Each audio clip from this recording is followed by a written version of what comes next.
بسم اللہ الرحمن الرحیم وذکر فإن الذکریٰ تنفع المؤمنین سبحان ربک رب العزة عما یصفون وسلام علی المرسلین والحمد للہ رب العالمین اللہم صل علی سیدنا محمد وعلی آل سیدنا محمد وبارک وسلم اللہم صل علی سیدنا محمد وعلی آل سیدنا محمد وبارک وسلم اللہم صل علی سیدنا محمد وعلی آل سیدنا محمد وبارک وسلم۔ ماہ رمضان مبارک کی 7 تاریخ ہے، سن 1441 ہجری ہے، مئی مہینے کی پہلی تاریخ ہے اور سن 2020 عیسوی ہے۔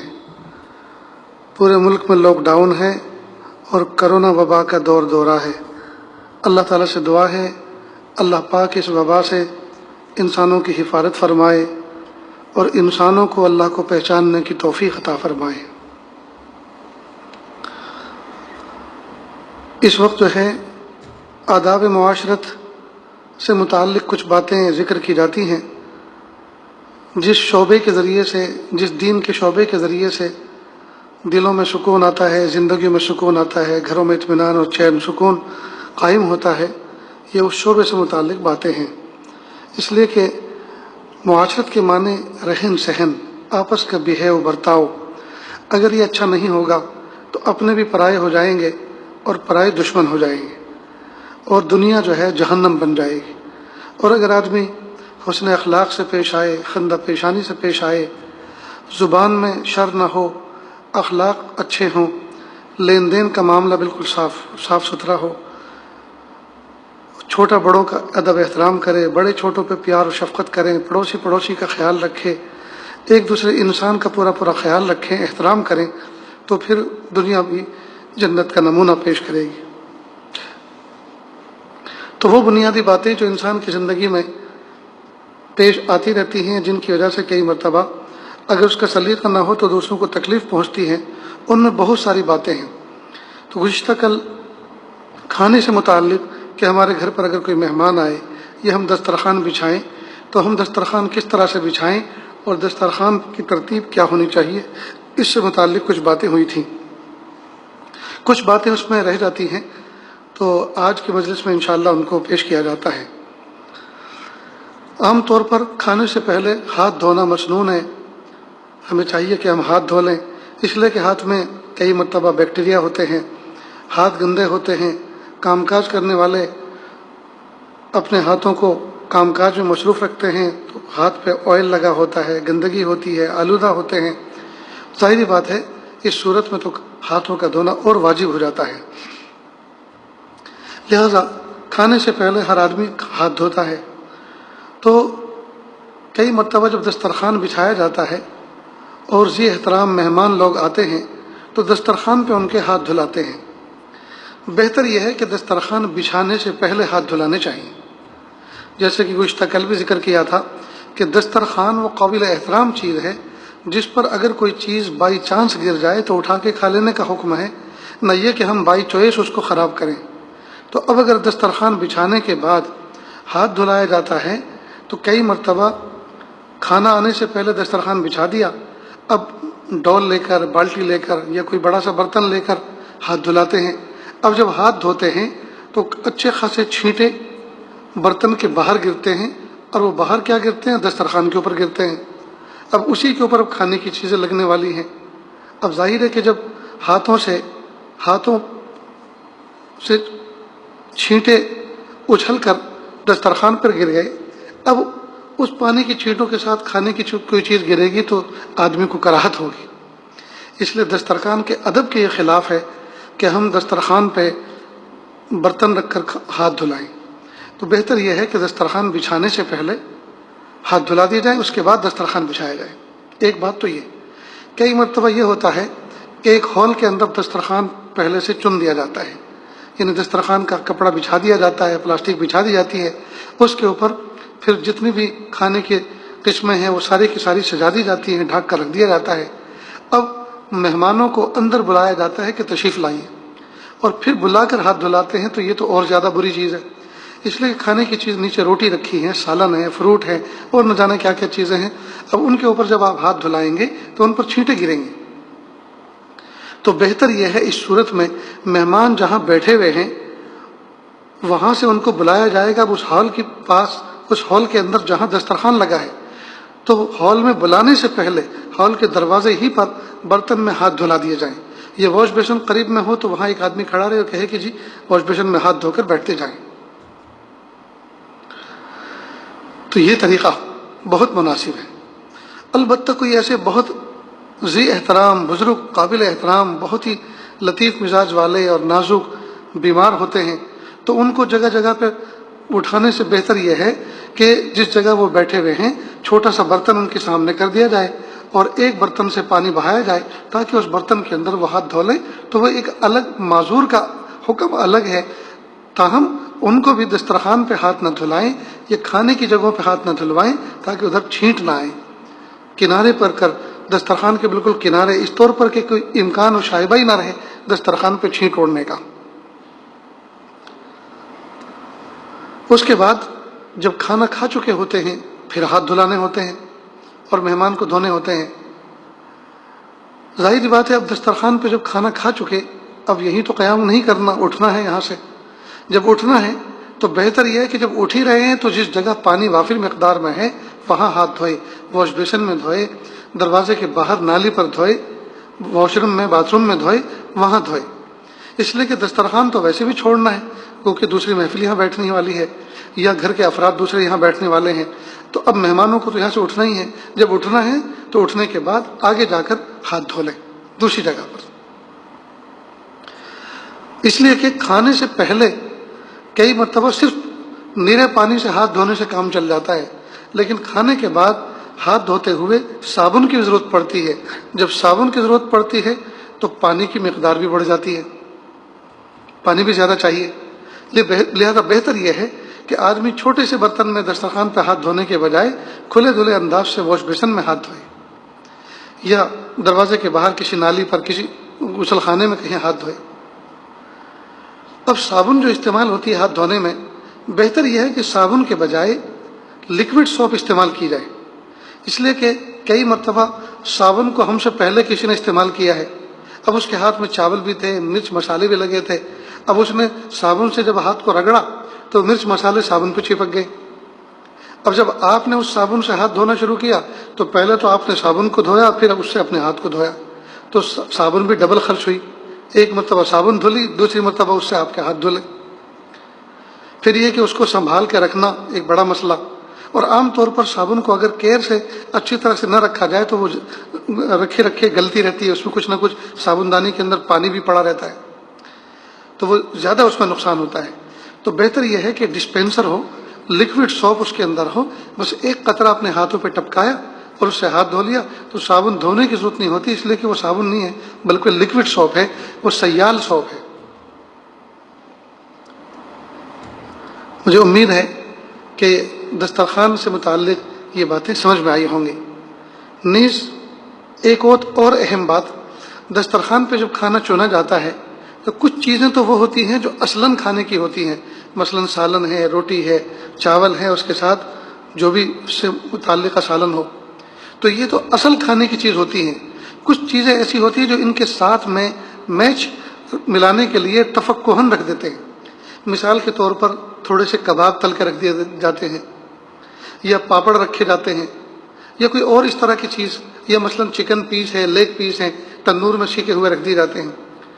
تو وہ اصل نہیں ہوتے. اصل تو ہوتا ہے روٹی اور سالن، اصل تو ہوتا ہے چاول اور دال مثلاً. اور یہ جو چیزیں ہوتی ہیں لیگ پیس ہیں یا اسی طرح سے کباب ہیں، تو یہ چیزیں اصلاً نہیں ہوتی، یہ تو تفقہاً ہوتی ہیں، تھوڑی سی تفریحاً ہوتی ہیں، اکراماً ہوتی ہیں. تو ظاہر ہے کہ یہ معدود چند ہوتی ہیں. ہر آدمی کے حساب سے مثلا ایک ایک لیگ پیس رکھ دیا، ہر آدمی کے حساب سے مثلا دو کباب رکھ دیے. تو آدمی جب ان چیزوں کو اپنی پلیٹ میں، اپنے حصے کی پلیٹ میں اتارے تو ڈھیر سارا کر کے نہ اتارے. ایسا نہ ہو کہ دوسرے لوگوں تک وہ پہنچ بھی نہ پائیں اور آپ تو اسی سے پیٹ بھریں کہ نہیں آج تو اس کا موقع ملا ہے، کباب تو مجھے بہت پسند ہے. بھائی بہت پسند ہے تو گھر پہ پسند ہے یا دوسرے کے گھر پہ کھانا پسند ہے؟ ہم اپنی پسند کو ذرا دبا کے رکھیں، دوسرے کے گھر کے اوپر اپنے شوق اور جذبے کی تکمیل نہ کریں، تو آپ نظر ڈال کے سوچ لیجئے، دیکھ لیجئے کہ واقعی یہ چیز جو ہے ایسی نہیں ہے جو پیٹ بھر کے کھانے کی ہو. یہ تو تفقہن ہر ایک آدمی کے حصے میں مثلا پر ہیڈ ایک پیس ہے، ہر آدمی کے حساب میں ایک عدد رکھا ہوا ہے، تو بس اتنا اٹھا لیں. پھر اگر میزبان اپنی مرضی سے آپ کے لیے اتارے تو الگ بات ہے.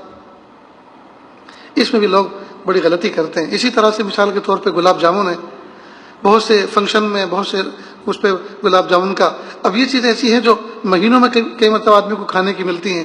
اب سوچتے ہیں کہ واہ واہ، آج تو پیٹ بھی خوش ہو گیا، آنتیں بھی خوش ہو گئیں اور دل دماغ سب خوش ہو گیا، تو آج تو یہی سے پیٹ بھرنا ہے. سالن تو روز کھایا کرتے ہیں، گلاب جامن آج آئے ہیں.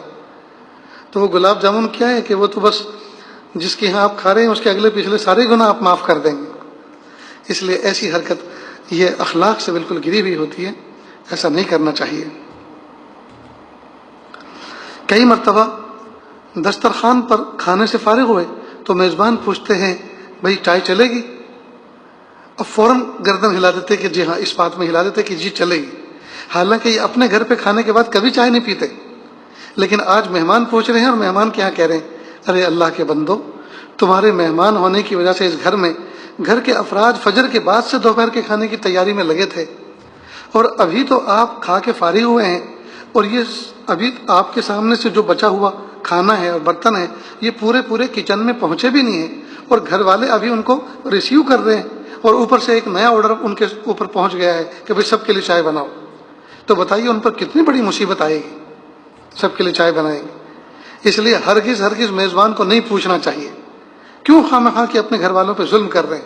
جب یہ کھانے کے بعد اپنے گھر پہ نہیں کھاتے تو آج کیوں ان کا شوق پورا کیا جا رہا ہے، آج کیوں خواہش پوری کی جا رہی ہے ان کی. پوچھنے والا بے وقوف ہے. ہرگز نہیں پوچھنا چاہیے. اور مہمان کو بھی چاہیے کہ اتنا بے غیرت نہ بنے، یہ سوچے کہ وہ بھی اللہ کی بندی ہیں، وہ بھی کمزور ہیں. وہ صبح سے بیچارے 5-6 قسم کے انہوں نے سالن اور دسترخوان پہ جو ہے نعمتیں ہمارے سامنے چن کر رکھی ہیں، تیار کر کے رکھی ہیں. تھک ہار کے ان کا کیا حال ہوا ہوگا. ابھی تو ان کو کھانا باقی ہے، ابھی تو دوسری محفل کے لیے انتظام کرنا ہے. اوپر سے ہم نے چائے کا اشارہ کر کے اور ان کے اوپر بوجھ ڈال دیا. یہ عاجز کئی مرتبہ دینی سفر پر جاتا ہے اور ہمارے ساتھ ضمن لمبا چوڑا دسترخوان ہوتا ہے، کافی سارے لوگ پیچھے بھی ہوتے ہیں، تو ہم سے پوچھتے ہیں تو میں تو فوراً کہتا ہوں دیکھو بھائی، میں نے کھانا کھایا ہے، مجھے بیان بھی کرنا ہے، مجھے نشاط چاہیے، تھکا ہوا بھی ہوں، سفر بھی کر کے آیا ہوں، صرف ایک پیالی چائے بنائیں، سب کے لیے نہیں. کہ کسی کو بھی عادت نہیں ہے چائے پینے کی کھانے کے بعد. لیکن میں اگر اس طرح سے نہ کہوں تو آپ سب کی خاموشی کو اس بات سمجھیں گے، سب کی خاموشی کو یس سمجھیں گے، اور آپ جا کر سب کے لیے چائے بنوائیں گے. چائے بھی گھنٹوں میں بنے گی اور تکلیف بھی سب کو بنانے والوں کو ہوگی. اس لیے بہتر یہ ہے کہ صرف آپ ایک پیالی چائے میرے لیے بنوا کے لے آئیں. تو یہ چیزیں ذرا مائنڈ کرنے کی ہیں، سوچنے کی ہیں کہ جس طرح سے ہم اپنی راحت کو ہمیشہ پیش نظر رکھتے ہیں تو ہم کسی کے یہاں جائیں تو ان کا بھی تو خیال رکھیں. نیز کسی کے یہاں کھانا کھا کر آئے ہیں تو کھانا کھانے کے بعد میزبان کو 2 میٹھی بات بھی کہنی چاہیے کہ بھائی ماشاء اللہ بہت دل خوش ہوا، ہماری ماں بہنوں نے پتہ نہیں کب سے اس میں محنت جٹا کے رکھی تھی، اتنا شاندار کھانا بنایا، دل خوش ہو گیا، اگر پیٹ میں جگہ ہوتی تو اور کھاتے. اب یہ الفاظ جب میزبان کے ذریعے سے اندر تک پہنچیں گے تو گھر والوں کو یہ الفاظ جو ہے وٹامن سی اور ڈی بلکہ ملٹی وٹامن ہوں گے، ساری تھکن دور ہو جائے گی. اس لیے کہ ہر انسان کو اپنی تعریف اچھی لگتی ہے. تو جب گھر والوں تک یہ الفاظ پہنچیں گے تو آپ کی طرف سے ان کے لیے بہت بڑا انعام ہوا کہ آپ نے ان کی گویا تھکن دور کر دی، ان کی ہمت افزائی ہو گئی. کئی مرتبہ ہم لوگ کھا پی کے آ جاتے ہیں لیکن نہ خندہ پیشانی سے شکریہ کے الفاظ ہماری زبان سے نکلتے ہیں، نہ گھر والوں تک سلام کلام کا پیغام پہنچایا جاتا ہے، نہ اس کی اچھائی بیان کی جاتی ہے، حالانکہ گھر والے انتظار کرتے ہیں. بلکہ ہمارے بعض بزرگوں نے تو یہاں تک فرمایا کہ جب کھانا دسترخوان پہ طرح طرح کی چیزیں آئیں تو ہر ایک کو کچھ نہ کچھ چکھو، کچھ نہ کچھ چھیڑو. اس لیے کہ گھر والے جب یہ برتن واپس اندر کچن میں جاتے ہیں تو بغور دیکھتی ہیں کہ یہ چیز انہوں نے کھائی کہ نہیں، یہ چکھی کہ نہیں، اور جس چیز کو دیکھتے ہیں کہ اس کو کسی نے چھویا تک نہیں تو ان کو افسوس ہوتا، ہائے ہم نے اتنی محنت کر کے اس کو بنایا، کاش کہ اس کو بھی کھا لیتے، اس کو بھی چکھتے تو وہ کھاتے ہی رہ جاتے. تو جب ان کی چاہت یہ ہوتی ہے ان کی پسندیدگی یہ ہوتی ہے کہ وہ چاہتے یہ ہیں کہ جتنی بھی چیزیں ہم نے بنائی ہیں سب کو مہمان چکھ کر جائیں، کھا کر جائیں، تو پھر ہمیں چاہیے کہ تمام چیزوں میں کچھ نہ کچھ ایسی حرکت کر دینی چاہیے تاکہ پتہ چلے کہ اس کو بھی کھایا گیا ہے۔ نیز ایک بات کا اور اہتمام کریں کہ جب ہم نے کسی تھال میں سے چاول اپنی طرف کر کے کھائے ہیں یا سالن اتار کے اپنی طرف کھایا ہے، اب کچھ بچ گیا تو بچا ہوا سالن، بچے ہوئے چاول، بچی ہوئی بریانی اس طرح سے ڈیکوریٹ کر کے آپ واپس کریں تاکہ گھر والوں کو رغبت ہو کہ ہاں کھانا صاف ستھرا بچ کر آیا ہے۔ کئی مرتبہ ایک پلیٹ ہوتی ہے، 3 آدمی مثال کے طور پہ مشترکہ اس میں کھاتے ہیں اور وہ پورا نہیں کر پاتے کیونکہ وہ اتنی کوانٹٹی میں ہوتا ہے سالن کہ پورا نہیں کر پاتے، لیکن اب وہ جو بچ کر جاتی ہے تو اس کے جو پلیٹ کے حاشیے اور کنارے ہوتے ہیں وہ اتنے آلودہ اور خراب ہوتے ہیں، لگتا یہ ہے کہ جیسے مرغی اپنے پیروں سمیت اس کے اندر کچھ حرکت کر کے گئی ہو۔ سلیقے کا ادب یہ ہے کہ ہم کھانے کے بعد اس کے کناروں کو روٹی کے لقمے سے سلیقے کے ساتھ صاف کر دیں تاکہ یہ ڈیکوریٹ ہو جائے، اور جب یہ پلیٹ واپس جائے تو ان کو یہ تو لگے کہ اس میں سے کوانٹٹی کم ہوئی ہے، کھایا ہے، لیکن ان کو یہ رغبت ہو کہ سلیقے کے ساتھ کھایا گیا، دیکھو کتنے صاف ستھرے انداز سے آیا ہے۔ نیز ٹوٹی ہوئی روٹی اور ٹوٹی ہوئی بوٹی کو پہلے ختم کرنا چاہیے۔ عام طور پر ایک روٹی میں سے 2 ٹکڑے کیے، ایک آدمی نے اپنے ہاتھ میں رکھ لیا، دوسرا ٹکڑا سامنے رکھ دیا، دوسرے آدمی نے فریش دوسری روٹی اٹھائی، اس کے 2 ٹکڑے کیے، ایک اپنے استعمال کیا، ایک رکھ دیا۔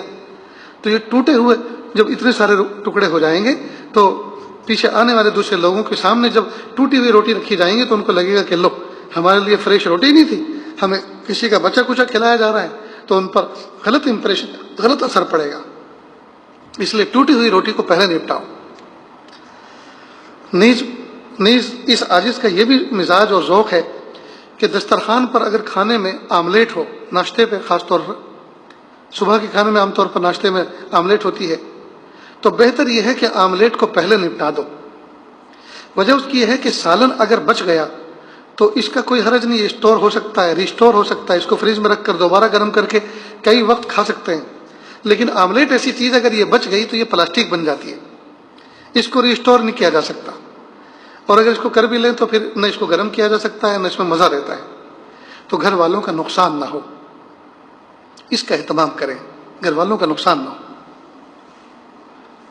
نیز کئی مرتبہ دسترخوان پر مٹھائی ہے یا کوئی اور تفقہ ایسی چیز ہے تو وہ بڑے برتن میں رکھی جاتی ہے، اور پھر اس میں چمچہ بھی ہوتا ہے، چمچ بھی ہوتا ہے، اور اس میں سے پیالی میں نکالنے کے لیے وہ بڑی چمچ ہوتی ہے، تو بڑی چمچ سے اپنی پیالی میں اتاریں اور پیالی سے پھر چاہے ہاتھ سے کھا لیں، آپ ہاتھ سے کھانے کی اگر کوئی چیز ہو، نہیں تو چمچی سے کھائیں۔ بہت سے لوگ کہتے ہیں کہ ہاتھ سے کھانا سنت ہے، تو کیا کھیر بھی ہاتھ سے کھائیں گے؟ ہاتھ سے کھانا یقیناً سنت ہے، لیکن کچھ چیزیں ایسی ہوتی ہیں جو ہاتھ کی گرفت میں نہیں آتی، مثلا کسٹرڈ ہے تو اس کو ہاتھ سے کیسے کھائیں گے؟ یا مثلا آم کا جوس ہے،